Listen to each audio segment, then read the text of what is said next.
श्री शिवाय नमस्तुभ्यम। आज हम आपको बताएंगे पार्थिव शिवलिंग कैसे निर्माण करना है और कैसे उसकी पूजा करनी है।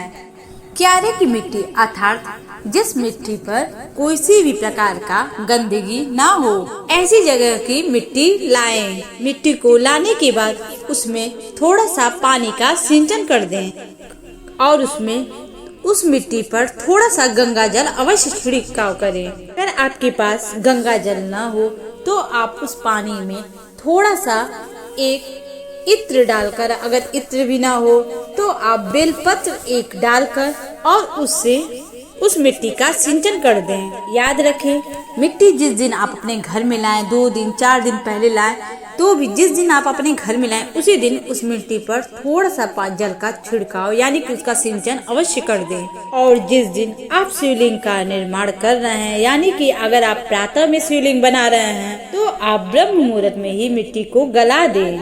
किस जल से उस मिट्टी को गलाना है, शिव महापुराण में कहा गया है। अगर आपको आज शिवलिंग का निर्माण करना है या आप शाम को शिवलिंग का निर्माण कर रहे हैं तो आप अपने जो मटका होता है, यानी कि जिसमें आप रसोई घर का पानी रखते हैं, जल का पात्र, उसके पास ही में एक कलश लेकर जल उसमें भर दें और उसे प्लेट से ढक दें और उस पर एक चावल का दाना रख दें। याद रहे, उस जल को कुछ देर तक यानी कि 10 मिनट, 15 मिनट, आधा घंटा तक अवश्य रख दें। याद रखें, उस जल को रसोई में कुछ देर तक तो जरूर रखना है। रसोई घर में रखने का एक कारण यह है कि वहाँ रसोई घर में अन्नपूर्णा माता का निवास होता है, इसलिए वहाँ पे जो शिवलिंग का आप जल का निर्माण बनाएंगे तो इसलिए वो रसोई घर के पानी से ही थोड़ा देर रखकर फिर उसी से आपको शिवलिंग का निर्माण करना है।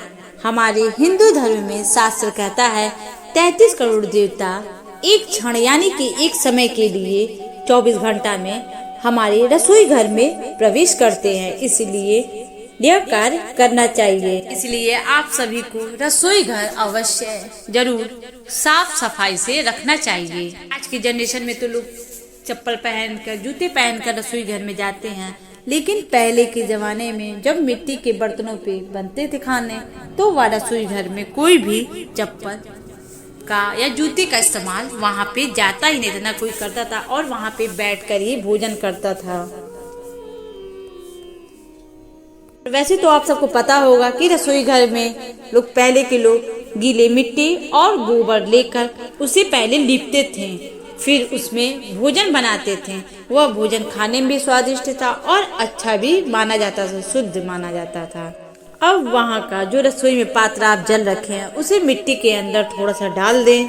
कलश से जो आप डाल रहे हैं उसमें अन्नपूर्णा माता का भाव आ जाता है, पितरों का भाव आ जाता है और सभी देवी देवताओं का उसमें वास होता है और यह जल हम शिवलिंग बनाने में इस्तेमाल करते हैं। सबसे पहले शिवलिंग बनाने से पहले जो पात्र होता है उसके नीचे एक बेलपत्र रखें। याद रखें, बेलपत्र की जो दिशा है, मतलब जो डंठल है, उसे उत्तर की दिशा में होनी चाहिए। आप शिवलिंग का निर्माण करते रहें। अब इसके ऊपर जो आपने गलाई हुई मिट्टी है उसे डाल दें।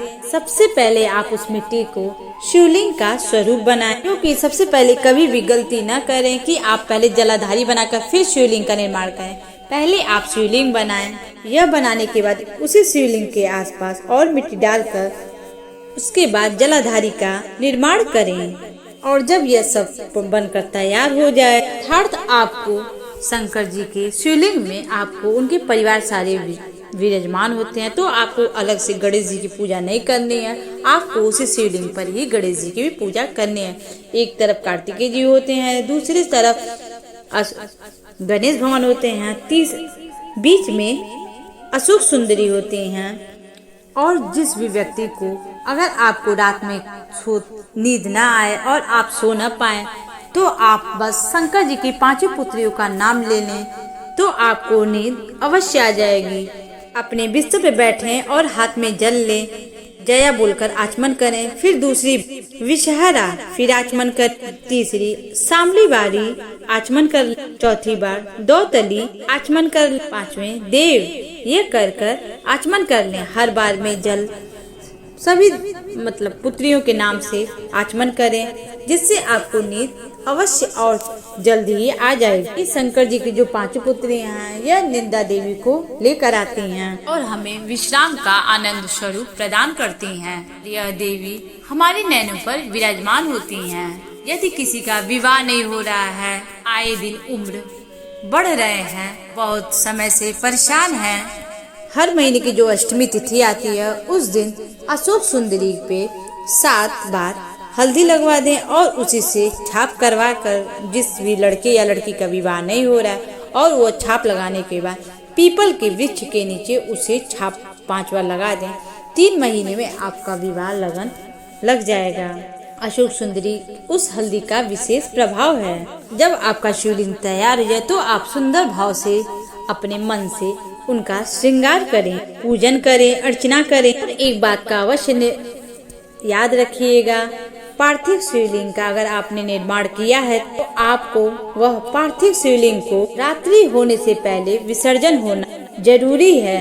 हाँ, अगर कोई शिवरात्रि का दिन है तो आप उस शिवलिंग को पूरी रात अपने घर में रख सकते हैं। हरतालिका तीज का दिन है तो भी आप पूरी रात शिवलिंग को रख सकते हैं। बड़ी तीज है या छोटी तीज है तो आप उस शिवलिंग को भी रख सकते हैं। आपने शिवलिंग बनाया है तो आप पूरी रात शिवलिंग को रख सकते हैं। अगर कोई विशेष उत्सव है, श्रावण का महीना है, तो आप शिवलिंग को अपने घर में रख सकते हैं। पर अगर बाकी के समय में अगर आपने शिवलिंग का निर्माण किया है तो उसे सूर्य अस्त होने से पहले उसका नदी में विसर्जन कर दें। और ध्यान रखिएगा, विसर्जन करते समय जब आप विसर्जन करें तो पानी में अपने पात्र को यानी शिवलिंग को छोड़ें। ध्यान दीजिएगा, शिवलिंग की जो जल की धारा है इसका उत्तर की ओर दिशा होती है। विसर्जन करते समय जल की धार अपनी तरफ यानी कि आपकी तरफ होनी चाहिए। थाली ऐसे डालें, मतलब पानी में, कि जब वो डालें तो वह भाग आपको दिखे। और आपने जिस कामना से शिवलिंग को बनाया है, कामना उस भाग को देखते देखते पानी में बोल दीजिए, वह कामना पूर्ण हो जाती है। इसे कहते हैं पार्थिव शिवलिंग का निर्माण और उसकी आराधना करना। कई लोग ऐसे भी होते हैं, बना भी लेते हैं और कहते हैं कि हमारा तो काम हुआ नहीं। आप ऐसी कुछ न कुछ छोटी मोटी गलती करते हैं जिससे आपका मनोकामना पूर्ण नहीं होता है। अगर आप चाहते हैं कि आपकी मनोकामना पूर्ण हो तो आप, मैंने जैसे इस वीडियो बनाया, आप वैसे कीजिए। यकीन मानिए 3-3.5 महीने के अंदर आपकी जो भी मनोकामना होगी पूर्ण हो जाएगी। अगर आप शिव जी के सच्चे भक्त हैं तो कमेंट बॉक्स में हर हर महादेव जरूर लिखें और वीडियो को ज़्यादा से ज़्यादा शेयर और लाइक करना न भूलें। अगर चैनल पे नए हैं तो चैनल को हमारे सब्सक्राइब करें।